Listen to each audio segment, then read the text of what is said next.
In this video, I will be talking about the main conflicts in Israeli society: Jews, Israeli Arabs, left, right, ultra-orthodox, secular, Mizrahi, Ashkenazi. I will be stepping on all the minds of Israeli society and adding my personal thoughts. I think that in tourism today, especially in my field of travel vlogs, people mostly talk about what I like to call soft tourism. Nice boutique shops, great places to have a coffee, and recommendation and tips of all sorts. Hardly anybody in the tourism industry has anything to say about conflicts, because you might have someone who disagrees with you or gets angry. And since we all depend on likes and subscribers, it is not smart to speak about sensitive topics. Thank God I'm here. I don't know about you, but if I travel somewhere, let's say to Barcelona, I'm sure there are plenty of great cafes, but you can find great cafes everywhere.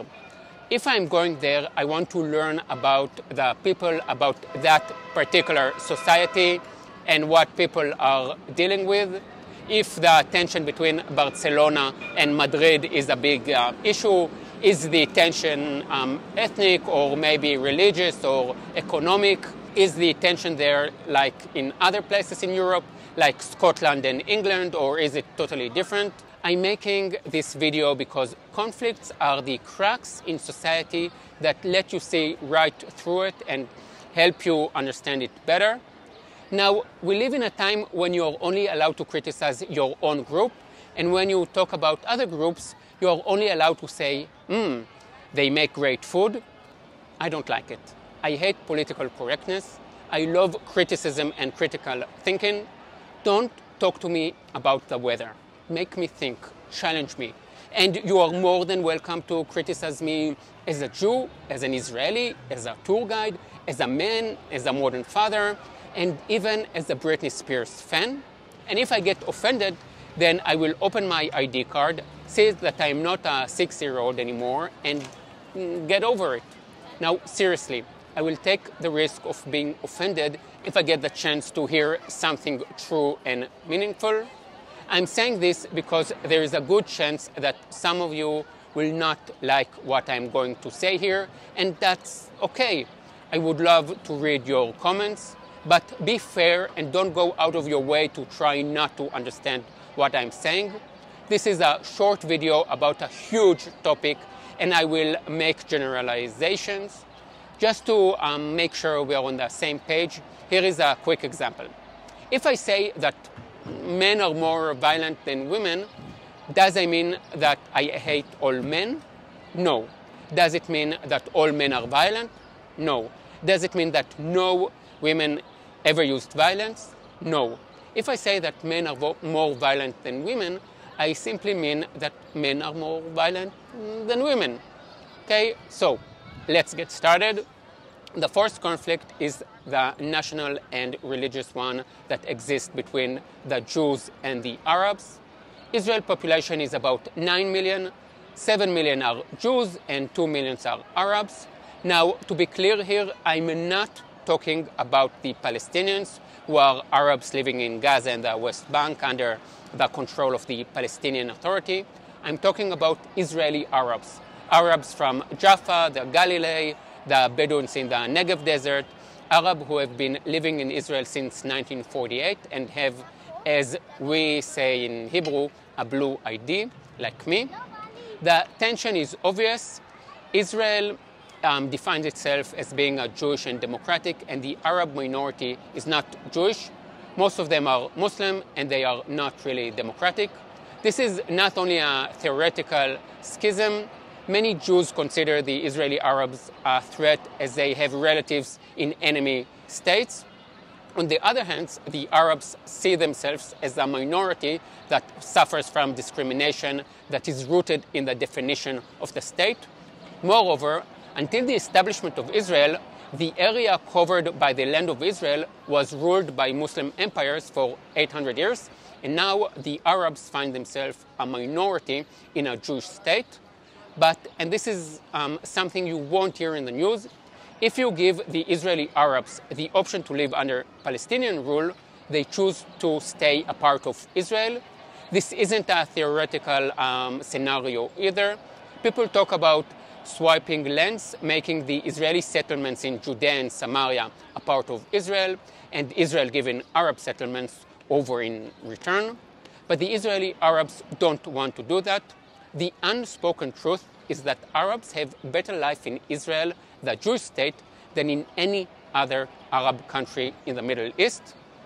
Another part of the problem that has been in the news a lot lately is the violence within Israeli Arab society. The Israeli Arabs blame Israel for many years of neglect and for not providing budget for education and infrastructure.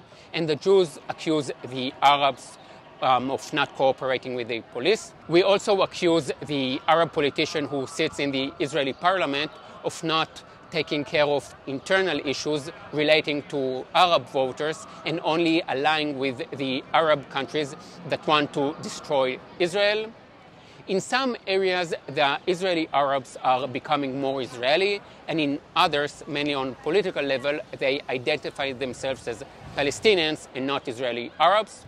On a national level, it seems there is no solution, but on a personal level, you can see that Jews and Arabs, while not living in the same villages or neighborhoods, do work together. And not only that, the vast majority define it as a positive environment. The second schism is the internal Jewish conflict, secular versus ultra-orthodox. Jewish society in Israel can be divided into three parts. Secular, which accounts for about 45% of the Jewish population. National, religious, and traditional, which is around 35%. And very religious and ultra-orthodox, which is about 20%. Secular Jews are Jews who don't wear a kippah, a yarmulke, whereas the national religious do wear a crocheted kippah, usually with a pattern on it, and the women wear skirts, while the ultra-Orthodox wear a black kippah under a black hat and often a black suit. There are many issues to discuss here, but I will start with the main question. What should Israel's character be? More Jewish or more democratic? Here you need to understand that being Jewish is not only a religion, but also who you are. Jews who are totally secular might even say they don't believe in God, but they won't say that they are not Jewish. The ultra-Orthodox will say that the Torah, the Bible, kept us together as a nation, and that Jewish rule should apply in the Jewish state, meaning no public transportation on weekends, more separation between men and women in public places, no women in position of power, no democracy, no unkosher foods. This conflict is not only spiritual or philosophical, it is also political. Although the ultra-Orthodox only make like 12% of the population, they enjoy a great deal of political power. The reason for this is that both the left-wing and right-wing parties need the Orthodox parties to be able to form a coalition, so they enjoy great privilege. They don't have to serve in the army like us, which is very, very unfair. We need to serve the country, and they don't. We pay for higher education, and they don't. They pay less city tax. Now, it is not that the law states that the ultra-Orthodox should pay less, but the rules are tailor-made for them. They get like a 60 to 90% discount on their city tax because they have a lot of children. I don't think there is any country in the Western world that gives an 80% discount for having a lot of children. They pay much less for kindergarten and so on. Another crazy thing is that 50% of ultra-Orthodox men don't work. Instead of working, they study the Jewish books. Now, you might wonder how they manage to sustain themselves without working. First of all, they live in poverty. Secondly, it is the women who work. So the women need to raise all these children and go to work on top of that. Because half of the ultra-Orthodox men don't work and don't pay taxes, they are a big burden on the economy and the people that do pay taxes. Perhaps it is my socialist middle-class upbringing, but I believe that going out to work is important not only to support your family, which is pretty fundamental, but also because there is an inherent value in the work itself. Why is it that 100 years ago, half of the children didn't make it to the age of 5, and today more than 99% do make it? It is because there are workers who clean the streets, who look after the sewage system. There are researchers, doctors, electricians, and the ultra-orthodox sit and think that the world keeps on turning because they are sitting and studying the Jewish books. In answer to this criticism, they would say that I'm going against the Torah, and to that I have to say two things. First, no, you can study the Torah and work, as ultra-Orthodox Jews in the US do. And secondly, they don't have a monopoly on Judaism. Many years ago, I've lived and worked with an Amish family for a couple of months, one of the best experiences of my life. And the mother asked me about Israel and about Orthodox Jews, and she asked me if they live in cities, and I replied that most of them live in cities like Jerusalem, Bnei Brak, Bet Shemesh. And then she asked, so how do they get to their fields? I absolutely love this question. She was so off, and at the same time, she got straight to the point. If you read the Bible, it's all about the Jews working the land of Israel. Now, King David was a man of action, a passionate man. He was a warrior who didn't speak Yiddish and tell his wife to sit at the back of the bus. The ultra-Orthodox speak Yiddish, dress in black suits, which don't suit the Israeli weather. And even the name of the Hasidic groups, which are a subgroup of the ultra-Orthodox, are Gur, Tzanz, Satmer, Belz, all names of cities in Eastern Europe, cities that have nothing to do with the land of Israel. Now, the rabbis that lived there were great rabbis, but choosing to fly at Rosh Hashanah, the Jewish New Year, to a grave of a rabbi, no matter how important he was, instead of being with your family in the land of Israel, is very, very far from what the Bible is actually about. My main point here is that not only they do not have a monopoly on Judaism, but their way of practicing Judaism went too far in the wrong direction. And here I come to the biggest challenge that Israel faces in the decades to come. It has nothing to do with the issues with Iran or the Palestinians. The challenge is integrating the Arab and the ultra-Orthodox, who are both fast-growing, poor population and not really democratic, into Israeli society. If this doesn't happen, Israel will become a poor, fundamentalistic and failing country like the other Middle Eastern countries. The next conflict is one that you probably recognize from your own country, the conflict between left and right. Until the Six-Day War in 1967, the main difference was the economic one, socialism versus the free market. From the 70s until like 10, 15 years ago or so, the main difference between the two was the left was more willing to give up land in the name of peace, while the right was against it. Today, the majority of Israelis don't believe that peace with the Palestinians is possible. And nowadays, there isn't one big left-wing party and one big right-wing party, but rather many small parties with small differences between them. By the way, this is one of the reasons why I'm making this video. When I fly to Germany, so many people want to talk about this topic, but for me and lots of other Israelis, it is like talking about something from the 90s. Today, even the left doesn't believe that peace with the Palestinians is possible. In a way, it is like me saying to a German, I've heard about this young female politician, Angela Merkel. I think she will be an important figure one day. In dealing with this issue, the German media tend to always talk to the same smart Israelis who have interesting things to say, but are all positioned from the far left to the extreme left and don't represent the majority of Israelis. So if you're from German press and you want to interview an average Israeli, then talk to me. Ich spreche ein bisschen Deutsch. Now, we Israelis want peace. ask any Israeli, even someone from the extreme right, if they have anything against the Egyptians or Lebanese, if they want Egypt to be eliminated and destroyed, and no one will say that they want that. But ask the average Egyptian or Syrian what they think about Israel, and you will get a different kind of answer. I see it on my channel. It doesn't matter what kind of video I upload. It could be about hostels in Tel Aviv, and like 70% of the comments left by people with Arab names will be railing against the existence of Israel. If an Egyptian vlogger made a video about the best hostels in Cairo, I can guarantee that no Israeli would leave hateful comments.